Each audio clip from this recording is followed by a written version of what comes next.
place which she had just left. A last glow of light lit up her face, then gradually, almost imperceptibly, the transfiguring glory of the ecstasy grew fainter and finally disappeared. The seer continued praying for a few moments longer, but it was only the face of the little peasant child which I saw. At last Bernadette got up, went to her mother, and was lost in the crowd. Climbing the hill toward home with her mother, Bernadette repeated a portion of the conversation that she had just had with the mysterious lady. During the apparitions, the lady had confided 3 secrets to her, and this morning she had revealed the 3rd and last of them.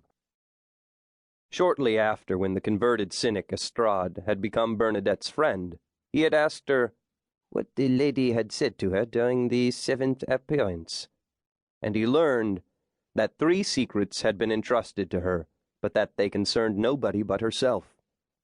The seer added that she could not reveal these secrets to anyone, not even to her confessor. Inquisitive people have often tried by insinuations, by trickery, or by promises to get these revelations of the Virgin out of the child.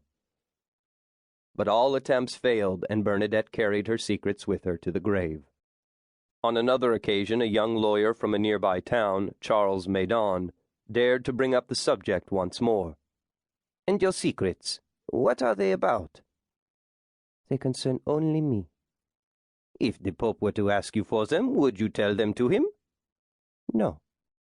Years later, when Bernadette had become a nun in the convent in Saint Gildard, in Nevers in central France, her harsh and distrusting superior, Mother Marie-Thérèse Vazou, the mistress of novices, had posed the question about the secrets once more. Bernadette had again refused to reveal the secrets. "Suppose the Pope required you to tell under obedience?" Mother Vazou had demanded. "I can't see how it could be any concern of his," Bernadette had replied. After reading this historical report from the Lord Commission, Pope John Paul III, Vicar of Jesus Christ, Supreme Pontiff of the Universal Church, lowered the pages and chuckled. "But now, suddenly, almost 130 years later, those secrets are the concern of a pope."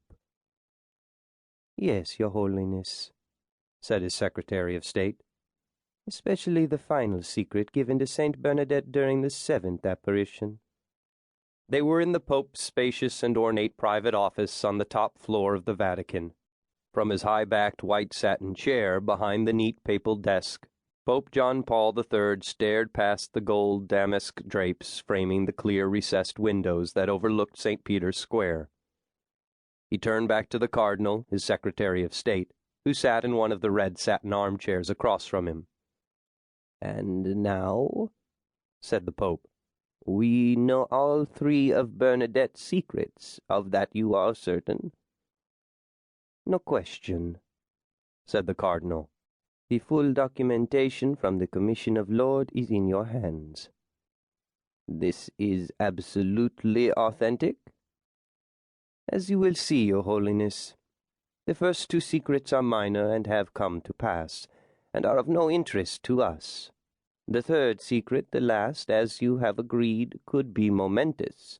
All that remains is for Your Holiness to decide if we should disclose the 3rd secret to the world." The Pope was thoughtful. "When must I give my decision?" "By week's end, it is hoped, Your Holiness. The Commission of Lourdes will remain in session until you inform them of the course to take. The great French national pilgrimage is to begin in 3 weeks. "The Commission," said the Pope. "Does the Commission have a recommendation?" "They have put it entirely in your hands, Your Holiness," said the Cardinal. He hesitated. "I happen to have heard from Father Rouland in Lourdes that a few of the clergy and all of the local merchants on the Commission favor disclosure. They insist that any announcement will heighten interest in the holy shrine, and that the entire community, in fact the entire world, will benefit from this. The other members of the Commission, all clerics, are either against disclosure or reluctant."